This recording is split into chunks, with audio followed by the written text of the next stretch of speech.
Hello, welcome. This is the inaugural video on my channel, so let's see how we go on. Heaters that could explode, shock or start fires. They're sold on TikTok and Temu. That's the headline that came out just earlier on this week in the UK. Now, what I'm trying to suggest here is that that's a very good headline. The results which were found by a consumer safety group in the UK, they test stuff and make sure things are all right, basically found that everything being sold by Temu and that sort of thing, which were cheap and cheerful, were basically dangerous. There was only one that was not, and they haven't specifically said which one it was. But when we say dangerous, we don't mean slightly dangerous. It says risk of explosion, electrocution, and all this sort of thing. Now, what I would point out is that these tend to be cheap, these things, but they're being pushed on things like TikTok by people who don't actually know what they're talking about. It's all very well somebody who dances and says, oh, these heaters are great, but really you want to talk to a technician. Now, I happen to be a technician, and I can tell you that heaters are something you don't want to be messing about with. They are, if they're not safe, they are dangerous, and if they're dangerous, they're dangerous normally in more than one way, so be careful with them.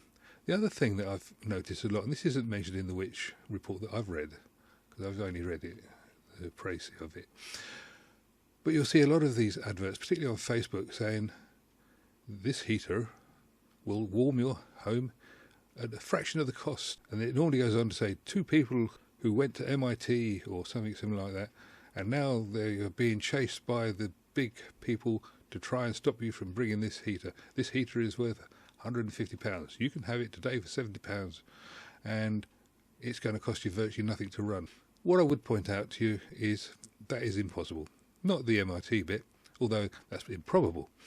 But the fact is, a heater will cost what it costs to run. And if you've got a small, tiny heater like they're showing, it is not, I repeat, not going to give you much heat. It will blow out warm air, probably, possibly, and if it doesn't kill you or explode, it might warm the room up eventually. But that's not how heaters work. It's all down to the power they consume, which is what you pay for, and it's down to how much air they blow out. So if you get a 3 kilowatt fan heater with a fairly hefty fan, you can warm up a room fairly quickly. But if you don't have that sort of power and you don't have that sort of fan, a small heater might produce a lot of small heat, as in heat over a small area, but it's not going to warm up a room very well. It's going to take as long as it takes to warm up that room, and that's all about getting the air to circulate. Anyway, that's all getting a bit technical. For a start-off video, I thought I'd just mention this because it is safety that you should be worried about. And I'll just show you this. This is a picture of a lead that has been used on a space heater. Please be careful. Don't use extension leads on space heaters, and if you do, make sure you unwind them first. Thank you. This is me signing out. Like, subscribe, put the word out. If you've got any experiences with heaters or anything else you'd like to share, please put it in the comments below.